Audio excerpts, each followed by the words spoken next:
1, 2, 3, c'est parti. Bonjour à tous, moi c'est Emma, ravie de vous retrouver à nouveau sur ma chaîne Tricolibri. Je voulais vous dire que je n'ai toujours pas d'Instagram, je préfère tricoter plutôt que de passer plein de temps sur Instagram, mais vous pouvez retrouver tous les détails de ce dont je vais vous parler sur ma page Ravelry, ça s'appelle aussi Tricolibri.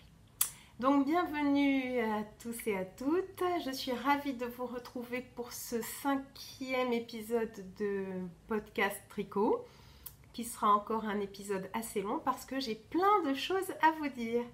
Je voulais essayer de tourner avant les fêtes de Noël pour pouvoir envoyer ensuite les cadeaux des choses que j'ai tricotées, et donc avis à la famille, interdiction de regarder ce podcast avant Noël. Alors, au sommaire de ce 5e épisode, je vais avoir plusieurs choses à vous dire. Et d'abord, j'ai imprimé certains de vos commentaires qui m'ont fait réagir ou qui m'ont particulièrement plu. Et revenir sur certaines choses qu'on a évoquées ensemble en commentaire en dessous des précédentes vidéos. Il y aura ensuite des nouvelles de Popov que je vais vous donner d'ailleurs tout de suite parce que beaucoup d'amateurs ont voulu avoir de ces nouvelles. Donc il dort bien tranquillement. Il est installé dans la chambre de mon petit garçon. C'était initialement pas pour lui, mais voilà, il fait partie de la famille. Il va aller dormir par là. Pauvre Popov. Ensuite, je vais vous parler de 5 projets terminés. Tout petit projet terminé, vous allez comprendre pourquoi. Ensuite, j'ai 3 projets en cours sur mes aiguilles. Et puis, je vais vous parler d'un peu de tentative de teinture de laine. Et j'ai bien dit tentative. Et ensuite, je vais, comme ça vous a plu les autres fois, reparler un petit peu du jargon du tricot en anglais parce que j'ai encore trouvé quelques expressions assez sympathiques, assez croustillantes que j'aimerais vous faire partager ou bien essayer de vous expliquer parce que c'est souvent des jeux de mots assez intéressants et moi j'adore l'anglais. Donc partagez ça avec vous. Alors, concernant les commentaires au sujet de la dernière vidéo en particulier, je voulais revenir sur le tour de cou que j'avais fait pour ma petite nièce Magali et que j'avais fait en malabrigo. Voilà, mon échantillon, c'était ça, c'était des petites feuilles qui montaient comme ça et j'avais doublé l'intérieur en laine mohair. Alors, je voulais revenir dessus d'abord pour vous remercier pour tous vos gentils commentaires. Zen Cindy avait eu un coup de cœur pour ce tour de cou. Maïmouna D avait dit que le snood était magnifique et la doublure était une très bonne idée. Ensuite, Les Cat avait aussi donné un gentil commentaire. Vous aviez été plusieurs à réagir favorablement, ça m'a fait très plaisir. Merci beaucoup. Et je voulais revenir dessus parce qu'en fait, je suis allée au marché de Noël de Bordeaux et j'ai revu les gens de la ferme Fradi où j'avais acheté cette laine qui était une laine un petit peu épaisse, un petit peu un mohair assez spécial. Et elles m'ont expliqué ce que c'était en fait.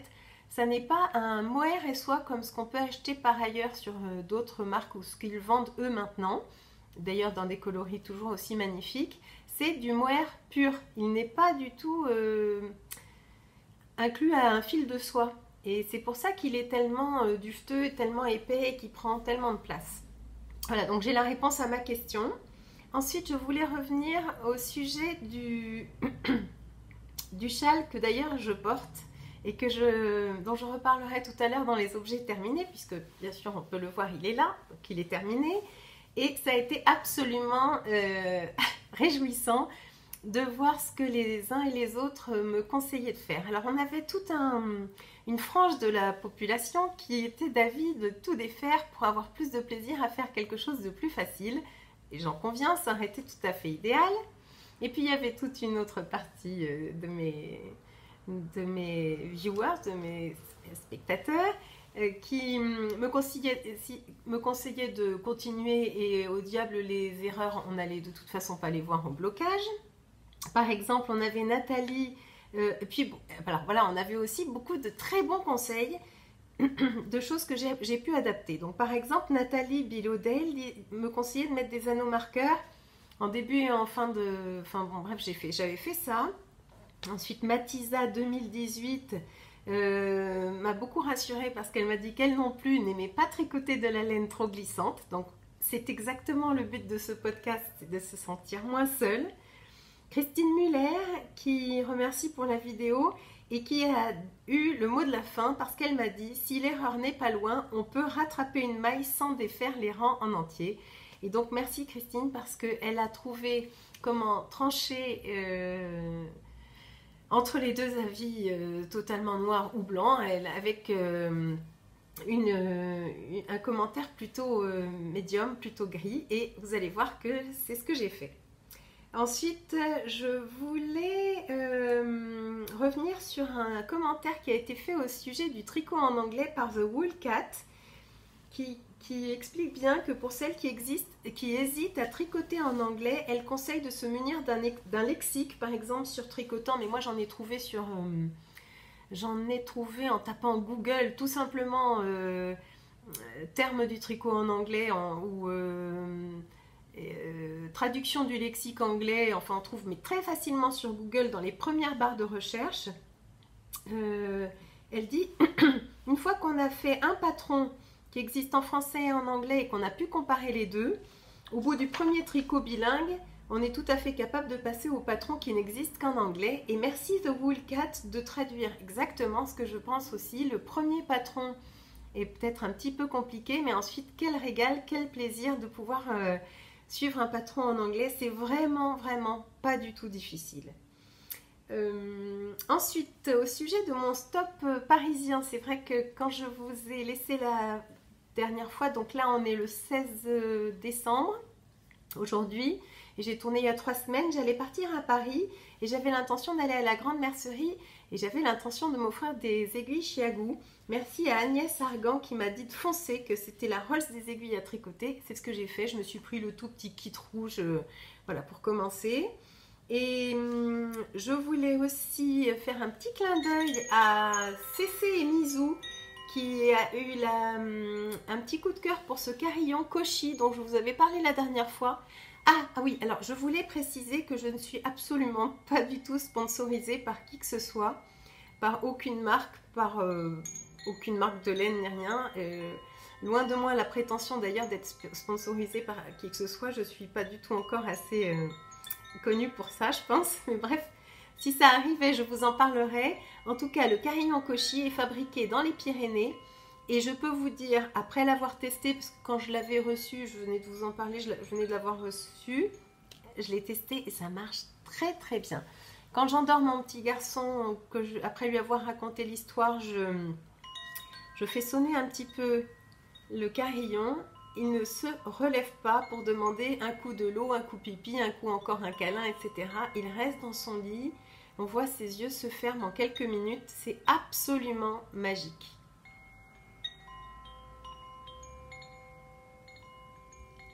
Donc je recommande absolument. Merci à Cécé et Mizou d'avoir rebondi sur l'idée du carillon Koshi. Voilà, donc on va pouvoir attaquer avec le premier finished object que je porte, le projet terminé, objet terminé qui est le châle Tiny Tassel de Karine Fernandez, qui est un châle dont j'ai trouvé la recette sur le site Loop London. Ma sœur, lors de notre périple à Londres, avait craqué sur cette laine qui a des stellinas. On les voit bien ici. Et elle avait choisi pour faire les tout petits pompons de la laine un peu confetti. Donc je vais vous redonner les références. Il s'agit de la laine amourée qui s'appelle Cassiopée, qui est 75% mérino, 25% nylon et 5% stellina, donc elle conviendrait pour faire des chaussettes. Lors du précédent podcast, pour ceux qui ne l'auraient pas vu, j'étais en train de m'arracher les cheveux littéralement et j'en pleurais presque parce que je n'arrivais pas à comprendre comment faire les yarn overs, les jetés. C'était un coup un jeté vers l'avant de l'aiguille, un coup vers l'arrière, j'y arrivais pas. Et suite à vos conseils avisés, ce que j'ai fait, c'est que je n'ai pas tout défait. J'ai défait maille après maille, donc ça s'appelle tinker.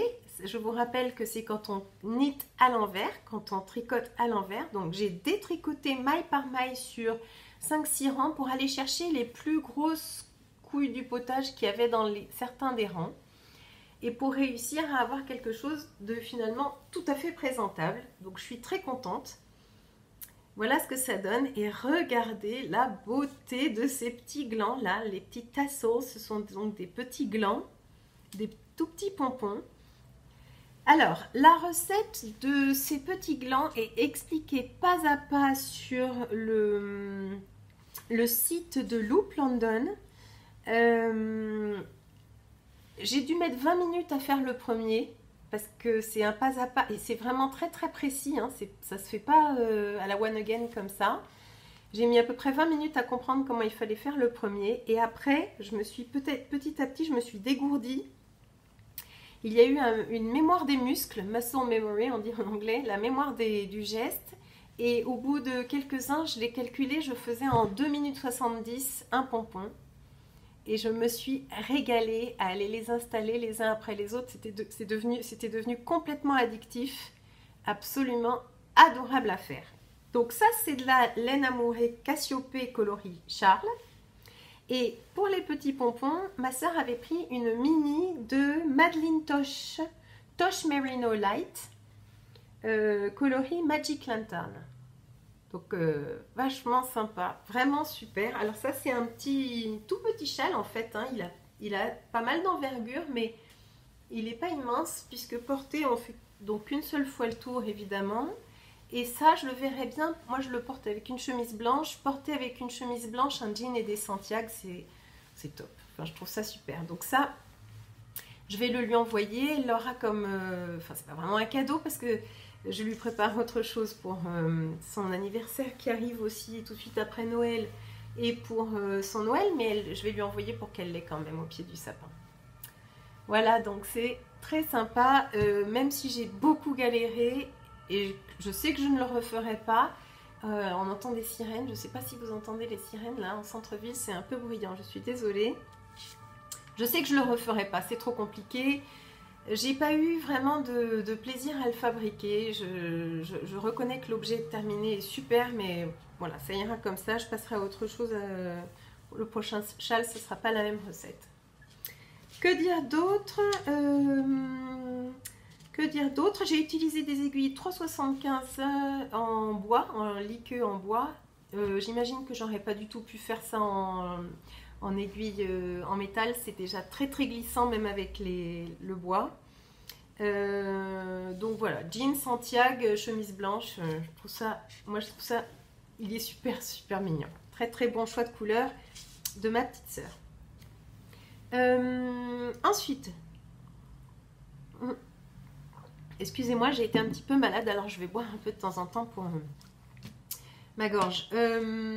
Ensuite, je voulais vous parler d'un projet que vous pourrez aussi retrouver sur ma page Ravelry et que j'ai appelé Too Good To Go Hat. Ce qui me donne l'occasion de vous parler d'une application que vous connaissez certainement qui s'appelle l'application Too Good To Go. Elle est là, l'application Too Good To Go, là, vous la voyez ici.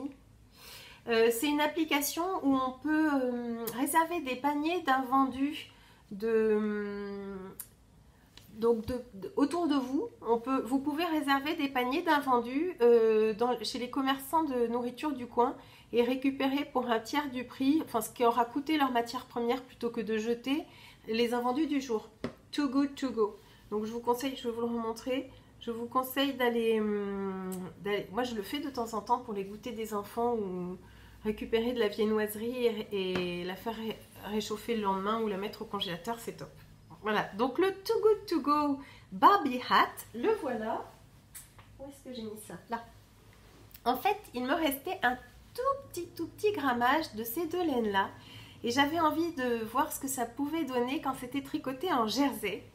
Et donc, j'ai fait pour ma nièce un petit bonnet avec les restes de ce châle que j'ai fait à sa maman. Pour ses Barbies.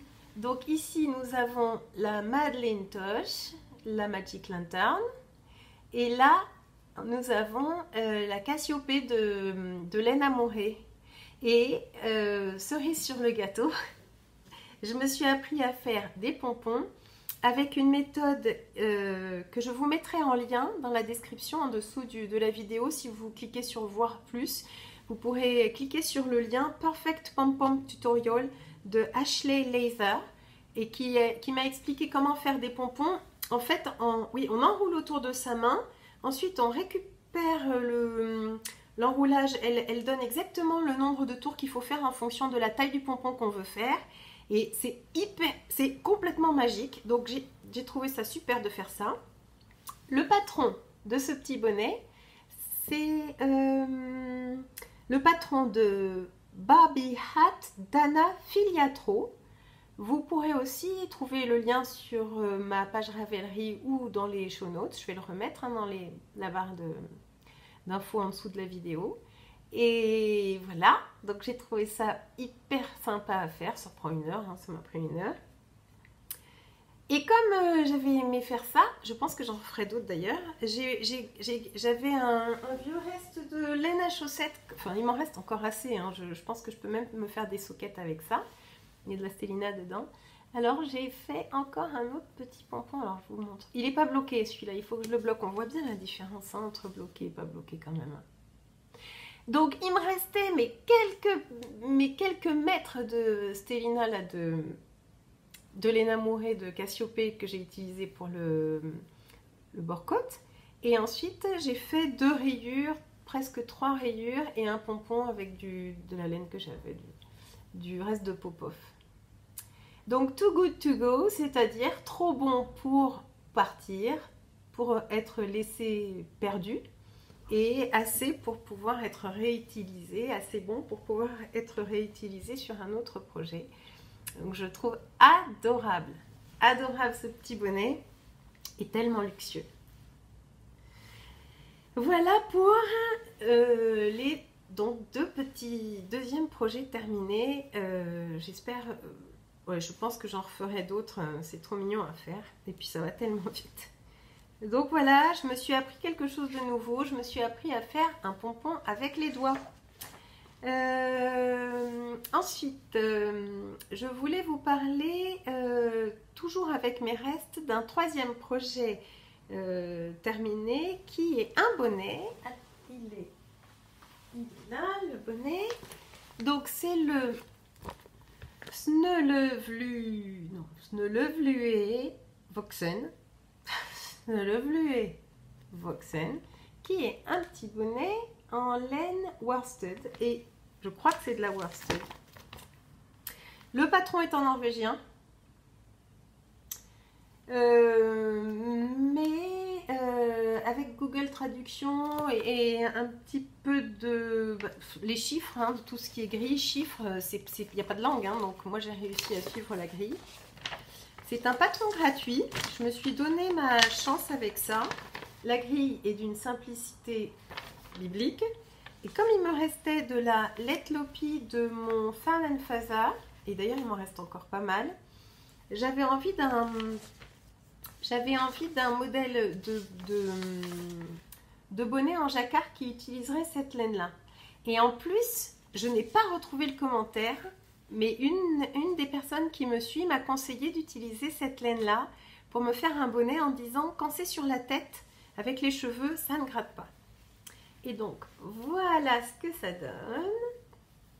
Le bonnet Snølleflue, hein, qui veut dire, il veut dire quoi? Winterbird's Hat. C'est les bourgeons d'hiver, le bonnet des bourgeons d'hiver. Ah, je vais vous montrer. Alors, voilà ce que ça donne.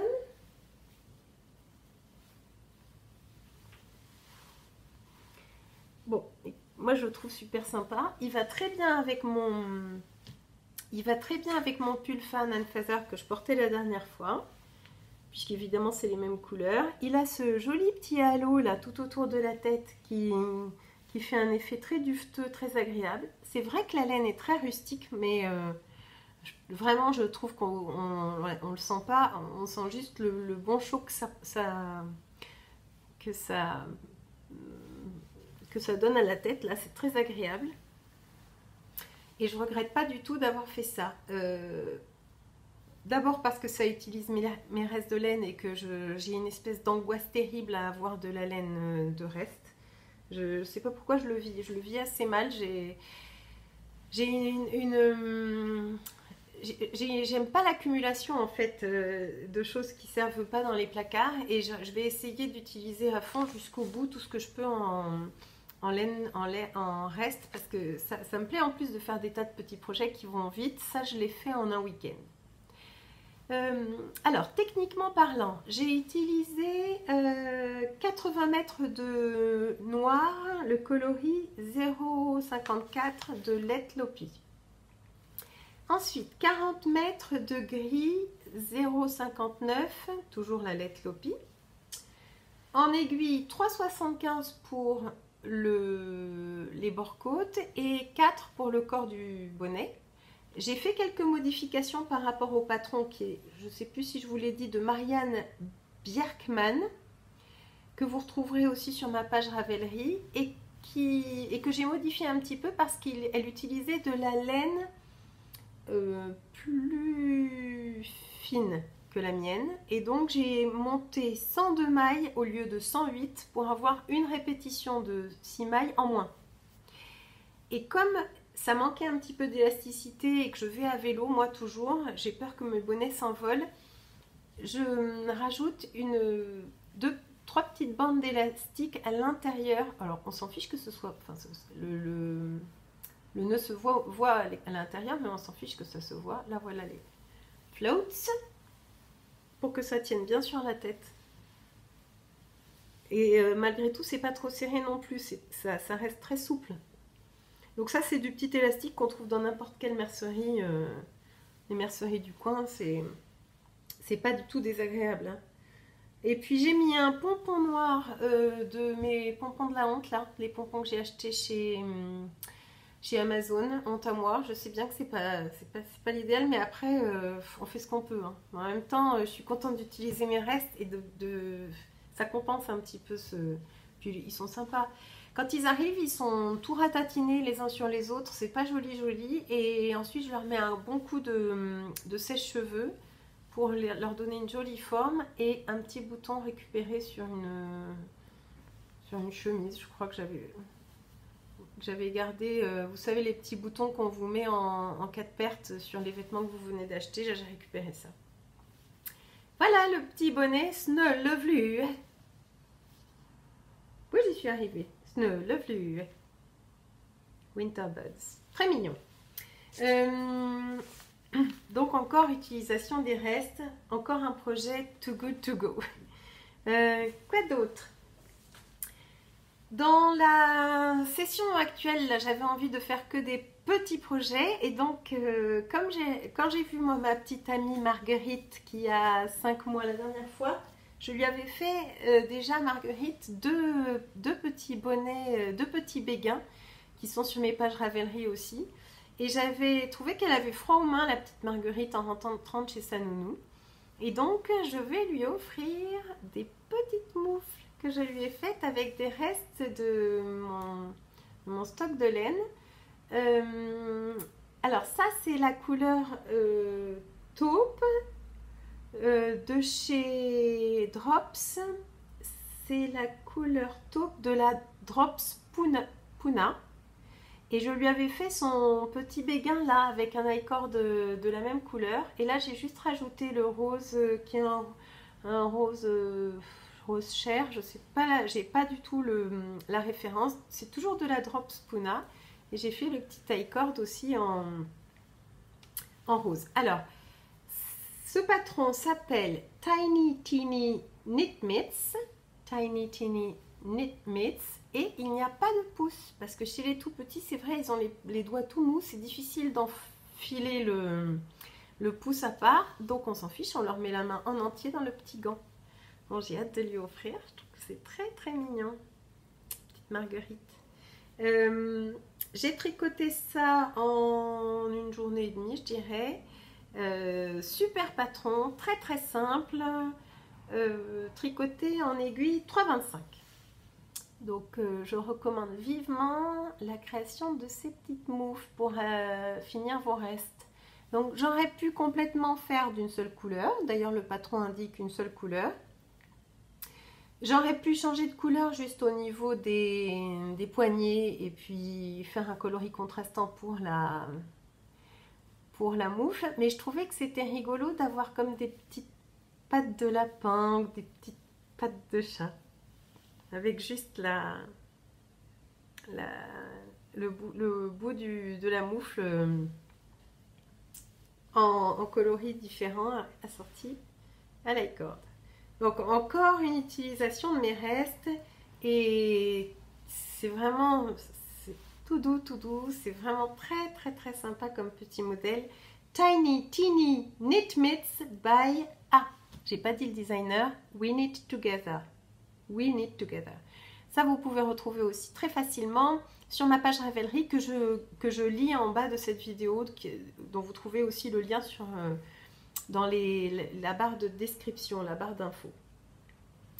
Voilà pour le 4e projet terminé. C'est vrai que ce sont de tout petits projets et tout ça, ça me plaît bien. C'était facile à faire et rapide de voir le résultat aussi, très agréable. Ensuite, je voulais vous parler d'un autre bonnet et ce bonnet nous servira de transition parce qu'il a toute une histoire. Il s'agit du bonnet Graham qui est un patron de Jennifer Adams et qui est un patron gratuit et que j'ai tricoté avec la laine de Frédéric Turgot, l'atelier Pure Laine, toujours cette laine la fine dont j'ai encore beaucoup de pelotes. En aiguille 3,75, mais je vais vous montrer déjà ce que ça donne. Tac! Oui, il y a un problème. J'ai tricoté ça avec ça pendant une couleur. Eh bien non, parce qu'en fait, ce que j'ai fait, c'est que j'ai tricoté ce bonnet en blanc. Vous pourrez le voir, d'ailleurs, j'ai pris des photos avant de le teindre. Et ensuite, je l'ai teint. Donc, en fait, je vous explique. Quand je suis allée à Paris la dernière fois, je suis allée à la Grande Mercerie, qui est, je rappelle, une petite... qui est une association qui rassemble des producteurs... ou des productrices de teinture pour la laine, de fibres, de tissus, de matériel de tricot. Enfin, je suis allée voir ça, c'était très joli, très bien présenté. Et je voulais surtout commencer à faire une expérience de teinture. Donc je suis allée voir une teinturière sur place à la Grande Mercerie qui s'appelle Colore ton monde. Alors, elle présente sa plaquette comme ça. Et je lui ai pris un kit de teinture à l'indigo avec tout ce qu'il faut pour faire une cuve. Alors, une cuve, je vous explique ce que c'est ça. Donc, moi j'ai pris à la cantine de mon boulot, j'ai demandé à notre chef de me donner un bac de 5 litres de crème fraîche. C'est ce qu'elle préconise dans ses explications. J'ai suivi J'ai passé toute une après-midi à suivre la recette de fabrication de l'indigo et le lendemain, j'ai pu plonger ma laine dans la teinture, la faire sécher, voir ce que ça donnait, etc. Et puis, entre-temps, j'ai tricoté ce bonnet. Mais il était blanc et c'est vrai qu'au teint, tout ça, je le trouvais un peu tristouille. Je trouvais que c'était un peu dommage d'avoir un bonnet blanc comme ça. J'allais certainement pas le mettre. Et du coup, pour voir un peu, pour rigoler, j'ai carrément plongé le bonnet dans la cuve. Donc le pompon n'est pas encore fixé. Hein. Là, je vais vous expliquer pourquoi. D'ailleurs, je regarde. Non, je ne suis pas bleue. Je vais vous expliquer pourquoi je ne l'ai pas fixé encore. Il est ressorti comme ça. Je lui en ai fait 2 bains. Je l'ai rincé. Je l'ai fait sécher. Et il lui manque les petits élastiques dont je vous parlais pour être bien serré autour de la tête et pas sortir de la tête quand je vais partir à vélo avec. Donc il est très mignon. Le seul problème, c'est que mon petit garçon qui est toujours... c'est un drôle de petit garçon, il aime beaucoup essayer et porter ce que je viens de tricoter. Il s'est mis ce bonnet sur la tête vendredi soir. Le vendredi, c'est son jour d'entraînement de hockey, et donc il était resté sous la pluie, dans un temps dégoûtant, en plein vent, en pleine nuit. Quand je l'avais récupéré après son entraînement, je l'avais mis dans un bain chaud, il était frigorifié et tout. Et puis il devait avoir froid, il a pris le bonnet, il a mis le bonnet, il est parti se coucher avec, et le lendemain matin, il l'avait toujours. Il a bien résisté à la nuit. Et puis je regardais le petit garçon et je me disais, mais il est vert, il est pas en forme, j'aurais jamais dû le laisser au hockey, voilà, le pauvre, il est tombé malade et tout. Et en fait, on s'est rendu compte que le bonnet avait déteint sur tout, mais jusque là, je pense qu'il a dormi avec le bonnet jusqu'au nez, parce qu'il était bleu, mais d'un bleu cadavérique. Et en frottant avec du démaquillant, on a réussi à lui faire partir tout l'indigo qu'il avait sur lui. Donc, c'est pour ça que je n'ai pas encore fixé le bonnet, il tient juste avec une épingle, parce que je vais refaire tremper. Je ne sais pas si c'est pas à ce moment-là qu'il faudrait que je mette le bonnet dans du vinaigre pour fixer la couleur. Il faudrait que je vais regarder ça. S'il y en a d'entre vous qui savent comment faire pour qu'il arrête de dégorger, parce que quand je le rince dans ma bassine, l'eau est claire. C'est ça qui est bizarre, c'est que ça laisse de la teinture sur la peau, mais pas dans l'eau. Donc comment faire pour fixer définitivement la couleur, je ne sais pas. Bon, en tout cas, je trouve que c'est très très sympa. J'aime beaucoup cette couleur. Moi, j'aime beaucoup cette couleur, j'aime beaucoup ce bonnet. Et sa petite anecdote, c'est rigolo. Je trouve que le pompon blanc donne très bien. Toujours un de ces pompons du stock de la honte. Et le bonnet, donc, qui s'appelle Graham. Quand même quelque chose sur ce bonnet. Si vous tentez de le faire, moi, j'ai quand même eu du mal. Je le dis sur la page Ravelry, au moment où on commence les diminutions, là, on a donc ce motif qui s'appelle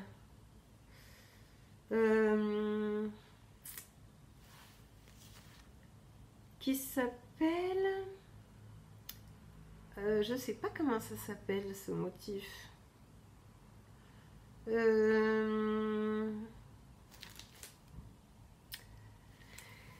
Broken rib, les côtes cassées. Donc en fait on fait je sais plus ce que j'ai fait. Ah oui, c'est un rang droit et un rang de côte. Un rang droit, un rang de côte. Oui, c'est ça. Un rang droit, un rang de côte. Donc jusque là tout va bien. Mais quand il faut commencer à faire les diminutions, moi j'ai eu beaucoup de mal, j'ai beaucoup d'effets pour refaire. Heureusement, la laine, la fine là, cette laine là, elle pardonne tout. C'est-à-dire que vous pouvez tirer sur votre fil, enlever votre aiguille, tirer sur votre fil. Les boucles du tricot restent impeccablement prêtes à être reprises. Elle pardonne énormément de choses, cette laine là. Donc voilà, bon, petite précision sur ce patron que je n'ai pas modifié par ailleurs. Il est en taille unique et il est très sympa, très facile. Non, pardon, il y a deux tailles. Il y a deux tailles. Patron gratuit aussi. Voilà pour les projets terminés, mais donc 5 projets terminés et je suis assez contente. J'ai bien utilisé ce que j'avais dans mon stock de laine. J'aime bien faire le tricolibri, quoi. J'aime bien utiliser ce que j'ai, essayer d'utiliser ce que j'ai sous la main. Et pourtant, j'angoisse un peu parce que je vais vous montrer mon stock de laine grandit malgré moi. Et bon, c'est aussi en fonction de mes besoins. Je vais vous montrer ça. Donc, je vais vous montrer ça avec mes projets en cours. Ce que j'ai sur mes aiguilles, j'ai 3 projets en cours. 3 projets en cours. Le premier projet en cours, je l'ai appelé sur mon Ravelry le Trendy Diva des Pyrénées parce que la laine que j'utilise, c'est la laine mohair de la ferme Fradi que j'avais prise quand on était allé se promener dans les Pyrénées en famille. Et elle s'appelle la Diva. D'ailleurs, c'est une de mes gentilles spectatrices qui m'a dit que ça s'appelait la Diva.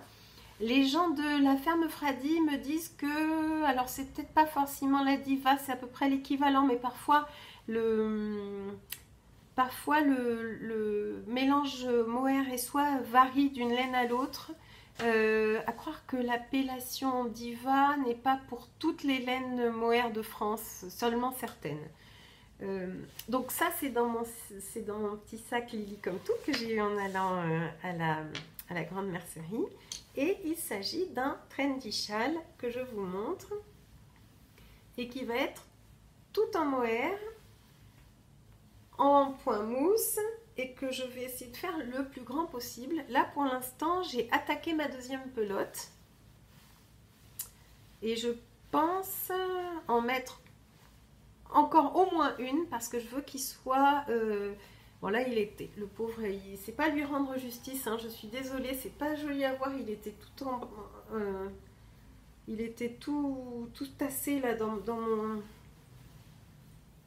mon tout petit sac. C'est pas très sympa de faire ça là, le pauvre. Voilà, oh voilà, c'est mieux comme ça. Alors ma recette du trendy châle, c'est toujours quand il s'agit de faire un trendy pour les filles, pour féminin, de faire cette petite bordure en dentelle que j'obtiens en faisant une augmentation après la deuxième maille de chaque rang. Donc je tricote pas la première maille qui est la maille lisière, je la glisse comme si c'était une maille en vert. Je tricote la deuxième maille et je fais une augmentation intercalaire après la deuxième maille. Et ensuite, je continue mon rang. Et au début du rang suivant, pareil.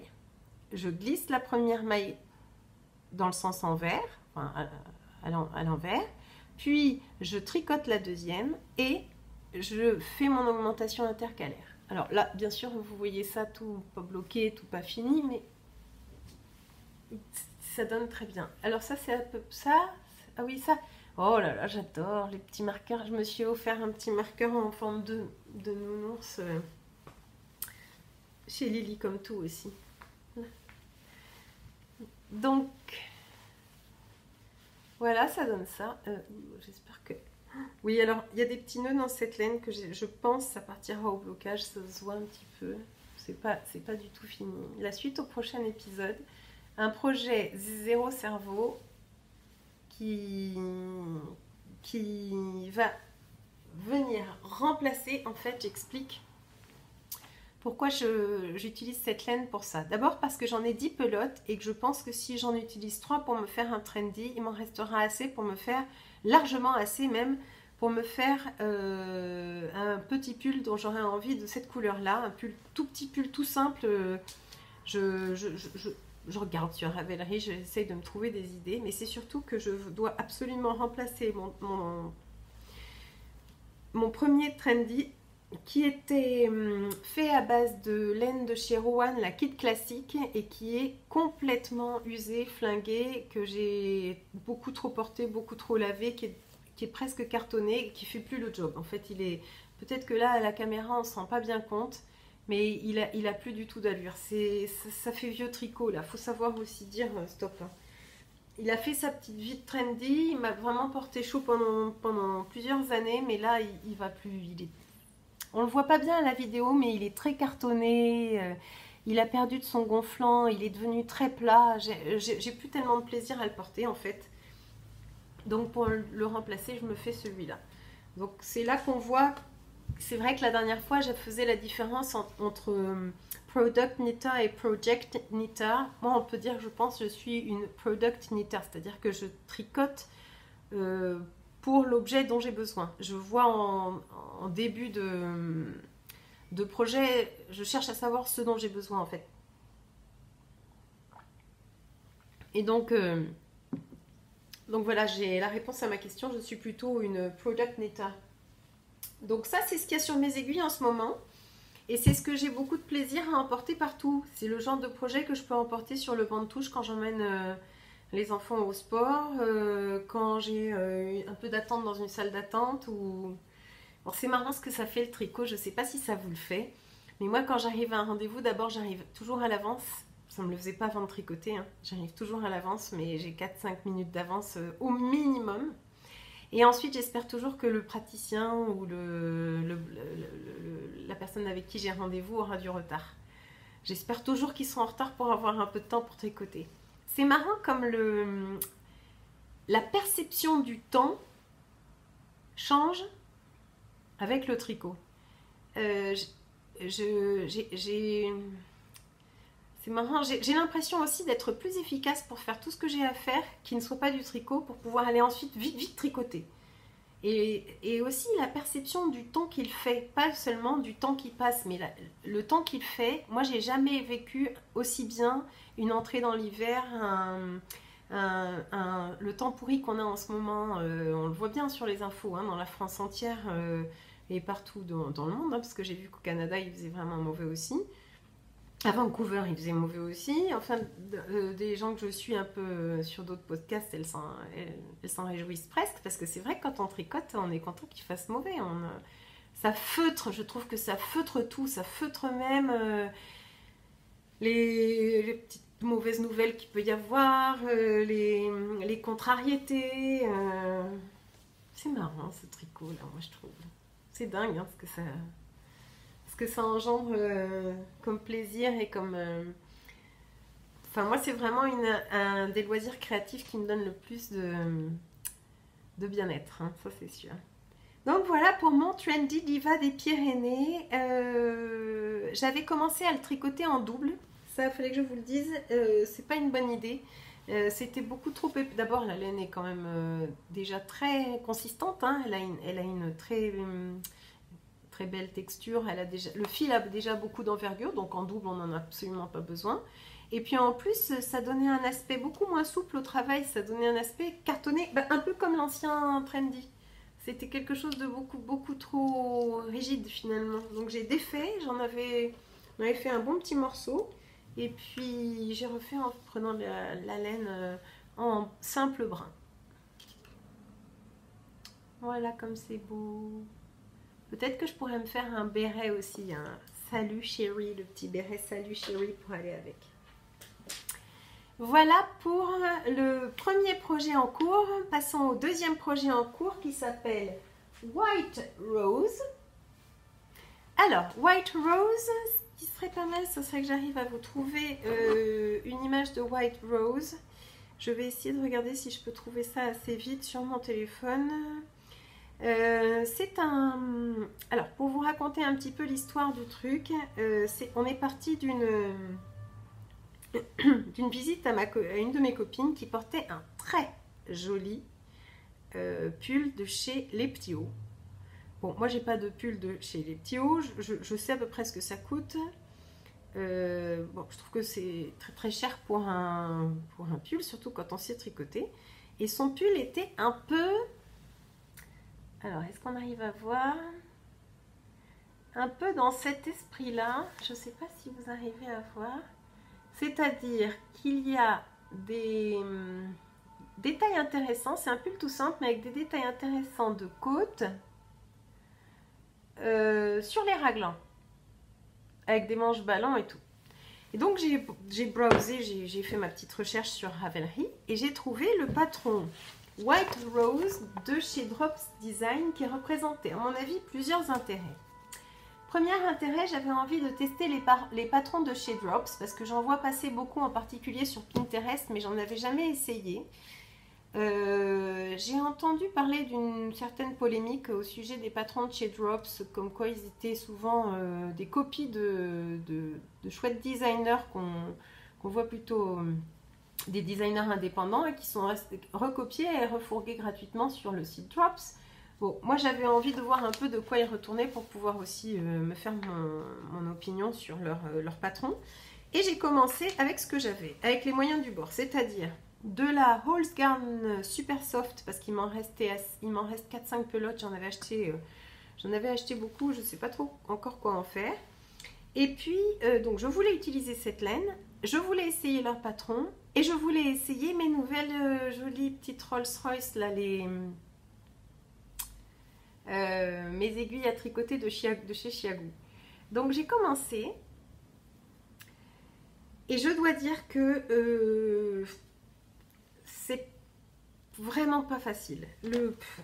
Je crois qu'il faut déjà savoir, je sais pas, le patron c'est plein de pages comme ça, je crois qu'il faut déjà savoir très bien tricoter parce qu'on vous dit par exemple, on vous dit sans explication, remember knitting gauge. Non, remember knitting gauge. Donc ça veut dire, pensez bien à votre échantillon. Et ils nous disent ça à la page 4. Pensez à votre échantillon. Il y a longtemps qu'on a pensé. Enfin, moi, je pense pas du tout à mon échantillon. Non, ça change rien. J'ai pris un fil. Alors, ils disent d'utiliser de la Drops Nord. Bon, moi, j'en avais pas, mais je sais que cette laine, elle gonfle au lavage. Donc, j'ai commencé mon encolure. C'est un pull qui se commence par le bas. Et ensuite, entre chaque marqueur, viennent se dessiner une torsade, des augmentations de raglan dans un fond de point mousse. Non, de point jersey en vert, je pense que c'est. Ouais, c'est du jersey en vert. Et le reste est en jersey. Alors, on commence à voir un petit peu ce que ça pourra donner. Mais je suis pas persuadée d'avoir envie de continuer. Je me donnais ma chance en fait avec ce patron. Je me suis dit on va y goûter pour voir un petit peu. Et puis je suis pas sûre. Je vais peut-être pas continuer. Je sais pas. On va voir. Voilà pour le patron White Rose que vous pouvez de toute façon retrouver sur ma page Ravelry et qui est un très joli pull. Hein. C'est un très joli pull. Je vous dis, il me fait penser à celui de ma copine là des petits hauts avec dans le raglan tout un petit détail vraiment très, très joli et j'avais envie de relever ce challenge.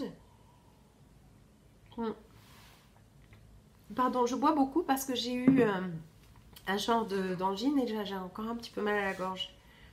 Je trouve que c'est difficile. Pour moi, c'est difficile ce patron. Je pense que je pourrais avoir plus de chance avec le patron Félix qui reprend un peu ces codes-là parce qu'elle a de la dentelle dans le raglan. Je sais plus de qui c'est. Je veux vraiment pas vous laisser comme ça. Je vais regarder quand même de qui c'est. Il me plaît bien le patron du pull Félix. Dans le même esprit un peu. En plus, mon fils rentre il va rentrer d'Irlande avec de la laine que je lui ai commandée, de la laine Aran, des îles Aran, de la laine Donegal, fabriquée, tissée, produite complètement irlandaise. Donc je lui ai passé une petite commande et je pense que le pull Félix, pour rester dans le thème un peu des petits hauts, un peu pull, un peu trendy, sympa avec un... Ah, c'est de Amy Christophers. C'est un patron de Amy Christophers. Je l'ai vu pas mal passer sur Ravelry, lui. Je voudrais montrer. Ouais, on le voit pas bien là parce qu'on voit pas les détails des dentelles dans le raglan. Donc je peux pas bien vous montrer. Là on voit un petit peu. Donc avec la laine qui me rapporte, je vais peut-être plutôt faire ça. Je me vois mieux. Je lui ai demandé de me rapporter un coloris oatmeal, donc du porridge. Donc c'est coloris porridge, c'est un peu coloris comme ça. Ensuite, dernier projet sur mes aiguilles, il s'agit d'un pull Benoît. Il s'appelle, je l'ai appelé le énième Benoît. Pourquoi? Parce que en fait, je me suis tricoté, je crois, 4 pulls Benoît déjà. Le premier a rendu l'âme et je voulais lui dire au revoir avec vous. D'abord parce qu'il est passé en machine avec un... Je crois qu'il y avait un mouchoir en papier malencontreusement laissé dans le bac de la lessive. Ensuite, je vous l'ai déjà montré, il est en fin de vie. C'est le premier pull que je me suis tricoté et que j'ai porté tellement. Il a été très honoré ce pull. Il a eu sa vraie petite existence. Nous allons lui dire au revoir ensemble. Il a été tricoté, c'était vraiment mon premier pull, d'une poule à petits pas, le pull Benoît, qui a... donc ça vous pouvez... Alors je sais que maintenant on le trouve sur Ravelry. D'ailleurs vous pouvez trouver le lien aussi grâce à la page Ravelry hein, sur le pull. Mais sinon sur le site d'Aurélie Tixi elle vend ses modèles. Et donc pour remplacer celui-ci qui était fait en brushed alpaca silk de chez Drops, j'ai racheté de la laine, j'ai changé de couleur, j'ai pris un coloris taupe... on m'a dit oui ça fait très vison. Donc j'ai commandé 10 pelotes de Brushed Alpaca Silk pour me refaire un pull benoît. Je vais vous montrer où j'en suis. Je l'ai fait, j'ai reçu la laine samedi, donc là on est lundi. Hein. J'ai reçu ma laine samedi, j'ai tricoté 2 rangs hier dimanche, sinon j'ai réussi à faire, en une journée, j'ai réussi à faire tout ça. Déjà. Alors, je suis au milieu d'un rang, on voit pas loin.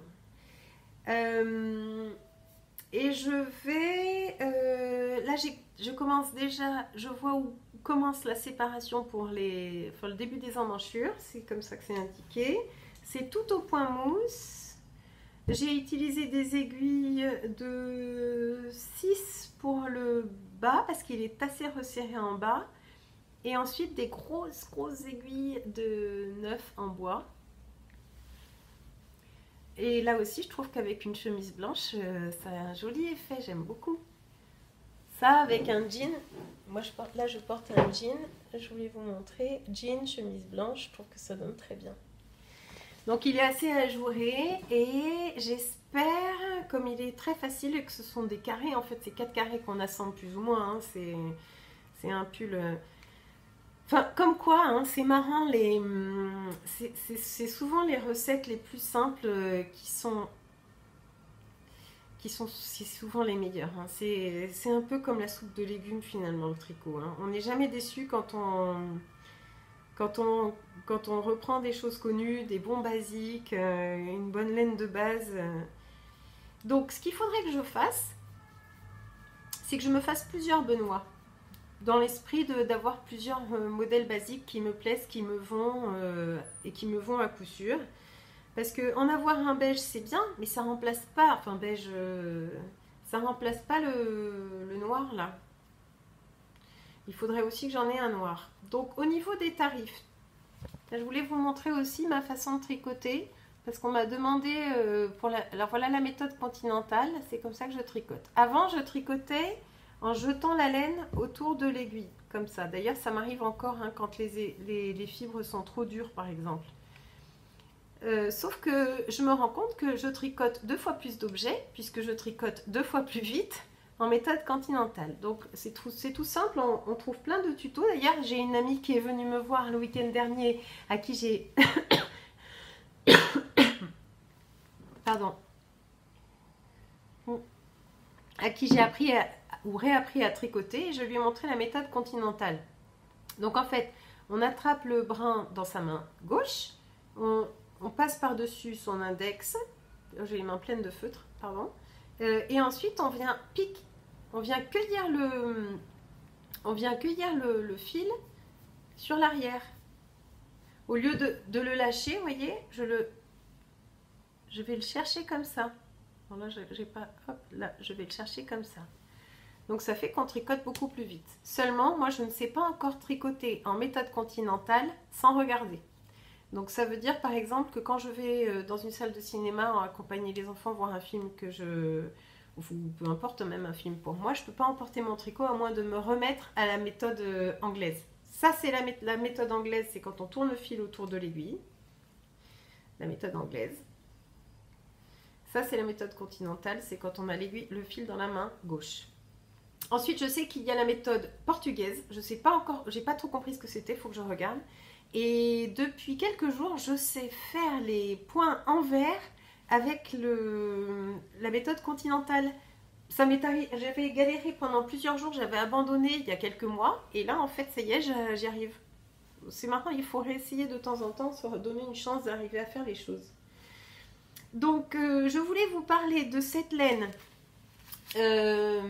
que j'ai commandé chez Kalidou, donc je ne suis pas sponsorisée du tout, hein, ni par Kalidou, ni par qui que ce soit, ni par Drops, ni rien, mais si je veux pouvoir tricoter et acheter de la laine, je suis un petit peu obligée de... Enfin, si je veux sortir de mes restes, disons que je dois faire un petit peu attention à mon budget, comme beaucoup d'entre... Enfin, comme tout le monde, j'imagine. Et là, il y avait une promotion de 30%, je crois, sur les laines alpaga de chez Drops, sur toutes leurs alpagas. Donc, c'est pour ça aussi que je me suis décidée à me refaire un pull benoît. Et j'ai pris 10 pelotes pour 25,95 € port compris. Donc ça fait port inclus 2,59 € la pelote. C'est vraiment un très bon rapport qualité-prix. Ça avance vite, c'est tout doux. Je suis ravie, j'ai vraiment hâte de pouvoir vous le montrer porter. J'espère, comme je vais être un petit peu en vacances, j'espère pouvoir avancer pendant les fêtes et vous montrer ça à nouvelle année.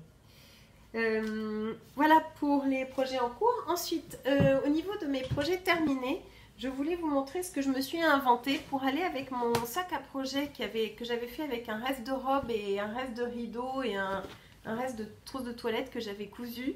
J'ai voulu me faire un étui pour ranger mes aiguilles double pointe et même toutes les aiguilles que j'ai en plus qui ne sont pas dans mon kit d'aiguilles en bois Leek. Et donc j'ai passé toute la journée d'hier, c'est pour ça que j'ai pas beaucoup tricoté la journée d'hier, tout le dimanche dernier, à me faire un étui comme ça, toute la journée d'hier, à me faire un étui comme ça, pour transporter et surtout pour ranger mes aiguilles parce que c'était un vrai jeu de Mikado à chaque fois que j'avais besoin de mes aiguilles. Alors comment j'ai fait? J'ai pris j'ai fait qu'avec ce que j'avais à la maison, sauf l'élastique là que je suis allée acheter dans une mercerie. Donc j'ai pris un de ces morceaux de lin, que j'ai toujours du lin dans ma boîte à tissu. Encore le reste de ma robe, et puis c'est pas très coordonné ce framboise, mais tant pis, je me suis fait une petite trousse pour mettre ici les vis là pour visser et dévisser les sangles, les câbles pardon, et puis des petits ciseaux, j'ai mis quelques trucs là-dedans, mais c'est pas vraiment une trousse que je compte transporter partout, hein. C'est plus pour avoir mes aiguilles bien rangées à la maison et que quand j'ai envie de commencer un nouveau projet, ce soit facile. Ensuite, j'ai mis des casiers ici pour mes aiguilles fixes. Bon, ça, c'était avec ça que j'avais commencé, on dirait du matériel de transfusion. Là, j'ai des petites aiguilles les plus courtes, là, les petites aiguilles pour faire les bonnets, par exemple. Donc, j'ai fait des inserts à l'intérieur, là, des poches à l'intérieur pour que ça tienne à l'intérieur. Là, l'élastique retient... Alors, c'est complètement empirique, hein. Je me suis un peu pris la tête entre les genoux pendant plusieurs heures. J'ai regardé un peu sur Pinterest ce qui pouvait exister et hop, en avant à la one again. Alors, pourquoi est-ce que j'ai ce cordon là, blanc? C'est pour pouvoir y écrire au stylo indélébile la taille de chaque aiguille. Je vais marquer ici, je vais écrire de quelle taille il s'agit pour que ce soit hyper lisible, hyper rangé. Et alors, ce que j'adore, c'est que j'avais reçu un petit bijou en cadeau avec cette pochette que j'ai carrément incluse dans mon projet pour pouvoir...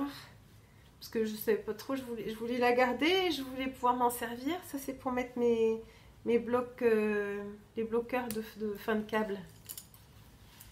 Et un petit rabat là pour pas qu'elle s'échappe quand le truc est roulé. Deux petites poches en plus histoire de rentabiliser le rangement ici, et ça se plie en trois avec du velours qui me restait de coussins que j'avais fait. Bon voilà, c'est peut-être pas assez rigide, je lui trouve pas mal d'inconvénients mon truc. Je pense que j'aurais dû quand même lui mettre un doublage en biseline à l'intérieur parce que c'est un peu mou. Bon. Disons que pour faire ce que j'en ferais, c'est-à-dire être bien rangé à la maison dans un placard en attendant que j'en ai besoin, que j'aille choisir une aiguille ou une autre, ça ira très bien, je ne vais pas tellement me balader avec. Voilà! Et puis je trouve que c'est sympa parce que ça me fait, c'est assorti avec mon sac à projet. Mais sur Pinterest, si vous voulez des idées pour faire des... ça s'appelle étui d'aiguille à tricoter. Je crois que vous pouvez trouver ça en faisant cette recherche. Voilà, c'est comme ça que j'ai fait moi. Ça m'a donné pas mal d'inspiration. Voilà, c'est terminé pour la partie des objets terminés, des objets finis. Maintenant, je vais vous parler des termes du tricot en anglais, puisque j'ai encore trouvé quelques petites pépites qui peuvent certainement vous intéresser. Si ce n'est pas le cas, je vous voudrais pas, vous faites comme vous voulez, bien sûr, si l'anglais ne vous intéresse pas. Je vous dis à bientôt pour de nouveaux épisodes tricot. Pour ceux que ça intéresse, j'ai quelques petites choses à vous raconter sur le tricot en anglais et j'ai même un petit cadeau. Alors, le premier terme dont je voulais vous parler, c'est le fameux fish lips kiss heel. Le fish lips kiss heel, si on traduit mot à mot, c'est poisson, lèvres, bisou, talon. Donc on revient en arrière, c'est le talon qui a la forme d'un baiser des lèvres de poisson.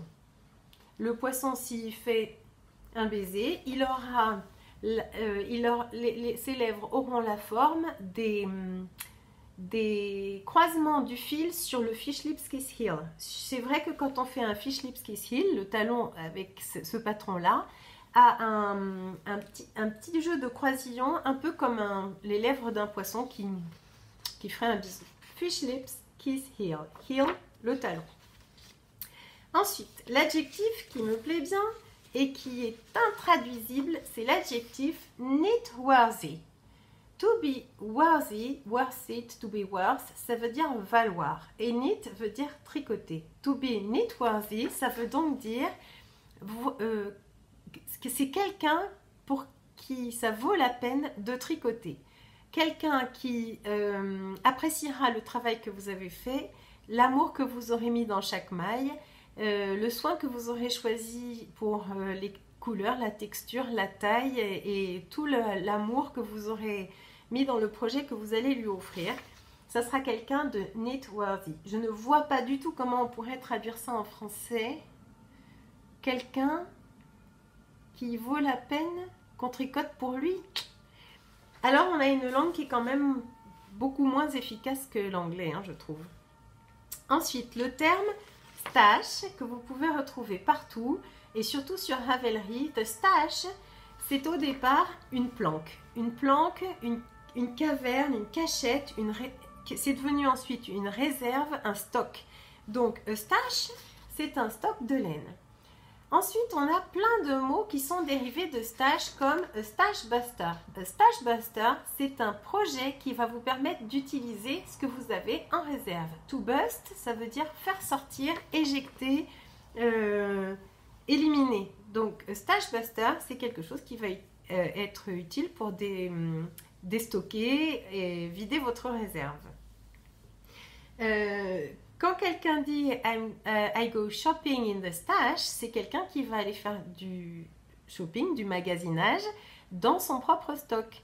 Il va aller chercher ce dont il a besoin dans son propre stock pour pouvoir tricoter avec. To go shopping in the stash. Ensuite, l'expression très rigolote que j'aime beaucoup aussi, c'est to be on a yarn diet. To be on a yarn diet, ça veut dire être au régime de fil, être au régime de laine, décider de ne plus en acheter, de se priver d'en acheter. J'ai suivi quelques personnes qui étaient en yarn diet sur certains podcasts américains ou même une allemande qui s'appelle The Happy Knitting Podcast. Elle a décidé pendant toute une année de plus du tout acheter de laine et de faire avec son stash. Mais elle avait un stash énorme, donc elle pouvait certainement tricoter encore pendant toute l'année sans aller en racheter. A diet, la même racine qu'une diète, ça veut dire un régime. To be on a yarn diet veut dire être au régime sans laine. Ensuite, vous avez certainement... Ah oui, on appelle ça aussi le no-buy. No-buy ou yarn diet, c'est la même chose, pas d'achat. Vous avez certainement, en cette période de fête, entendu parler des nombreux vlogmas. Je voulais vous expliquer d'où vient le terme vlogmas si vous ne le savez pas encore. Alors, le mot vient du mot, initialement, la racine vient du mot log. A log, c'est une bûche en anglais. Quel est le rapport avec un vlog, un vlogmas? Je vous explique. Sur les navires, à l'époque où on n'avait pas encore d'outils de mesure, ni de vitesse, ni de distance, on avait pour habitude de jeter une bûche qui flotte à la mer, un log, et de la regarder s'éloigner et de mesurer le temps qu'elle mettait à s'éloigner à vue de nez.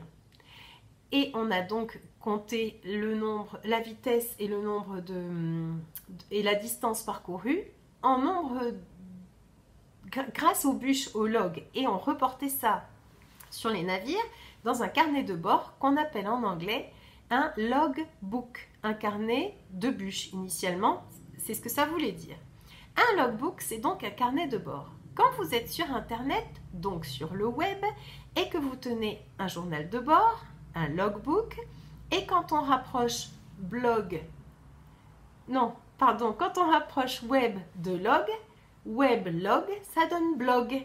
Un blog, c'est donc un journal de bord sur le net. Un logbook on the web. Un web logbook, un blog. Quand il s'agit d'un vidéolog, on utilise le V de vidéo qu'on raccroche à log et ça donne un vlog. Quand on fait un vidéo journal de bord à Noël, on raccroche vidéo, logbook et Christmas, ça donne V pour vidéo, log pour log, vlog et Christmas mass, vlog mass. Ensuite, je voulais vous parler d'autre chose, c'est qu'il n'y a, et ça sera presque le mot de la fin, il n'y a pas que des termes anglais dans le tricot français, où on n'est pas seulement nous, envahis par l'anglais dans notre vie de tous les jours. L'inverse existe aussi. Il y a des termes de français dans le tricot anglais. Par exemple, crochet, qui est le crochet en anglais. A crocheter, il ne prononce pas le T, c'est un crocheteur ou une crocheteuse, quelqu'un qui fait du crochet. Ensuite, le mot layette existe aussi en anglais. Layette, c'est un mot français qui est utilisé en anglais et qui pourtant a bien un sens anglais initial parce que le verbe to lay veut dire allonger. Un bébé qui porte de la layette porte des vêtements propices ou adaptés au fait qu'il soit couché, allongé. La layette, ce sont des vêtements pour les toutes petites personnes qui vivent allongées. On entend aussi parler du mot brioche en anglais. La brioche, je ne suis même pas sûre qu'ils savent que c'est aussi un pain brioché. C'est un point de tricot, brioche, qui existe en anglais. Ils utilisent aussi le mot bouclé pour la laine bouclée et le mot ombre pour la laine ombrée avec des dégradés ombrés. Et pour finir, il y a aussi des faux amis. Je voulais vous parler du mot mittens dont je vous ai déjà parlé. Mittens ne veut pas dire des mitaines, ça veut dire des moufles. Autre faux ami, cables ne veut pas dire des câbles, ça veut dire des torsades. Pour finir, et comme petit cadeau de Noël, et pour vous remercier de partager tous ensemble cette magnifique aventure du tricot, de la fibre et de la joie de vivre, je voulais vous parler du terme community, qui est un jeu de mots, puisque le mot communauté a utilisé le mot tricot pour faire community. C'est la communauté du tricot. Voilà, sur ce, je voulais vous souhaiter de très belles fêtes, plein de bons moments à tricoter en famille, de joie de vivre et de partager. J'espère vous retrouver en pleine forme dans un mois à peu près, 3 semaines, que vous puissiez profiter de ce moment pour faire plein de choses, all the nitty things, et utiliser toutes ces belles choses que vous avez pu tricoter jusque-là pour vous tenir chaud. Voilà, c'était Emma alias Tricolibri. N'hésitez pas à mettre un pouce en l'air et à poser des questions ou laisser des commentaires. Bye, à bientôt sur Tricolibri.